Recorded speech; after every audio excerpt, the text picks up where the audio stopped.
আসসালামু আলাইকুম। আজকে নিয়ে এসেছি শীতের রকমারি সবজি দিয়ে চিকেন নুডলস রান্না। চিকেন নুডলস রান্নার রেসিপিটি আজকে আমি শেয়ার করছি আপনাদের সাথে। আপনারা অনেকেই এই সবজি দিয়ে চিকেন নুডলস খেয়েছেন, কিন্তু আজকে আমি সেটা দেখাচ্ছি অন্য প্রসেসে। এই যে আমি সব ধরনের রকমারি সবজিগুলো আগে ভাপিয়ে নিয়েছি, তারপরে যে একদিকে আবার নুডলস ভাপিয়ে নিলাম।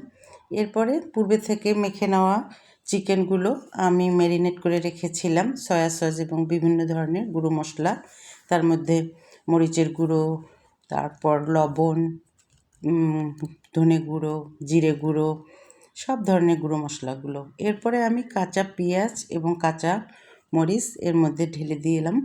দেওয়ার পরে এগুলো সব ভাজতে থাকবো।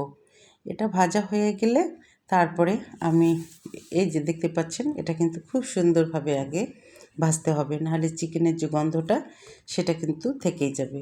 এরপরে আমি দিয়ে দিলাম একটা ডিম দিয়ে তারপরে আমি কিছুক্ষণ নাড়াচাড়া করব।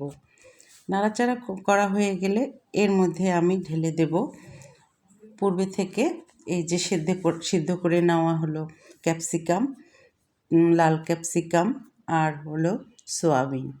এই সয়াবিন আমরা খেতে কিন্তু খুবই পছন্দ করি। আমরা সব ধরনের রান্নায় সয়াবিন ব্যবহার করি। ইন্ডিয়ানরা কিন্তু সব ধরনের রান্নায় সয়াবিন ব্যবহার করে।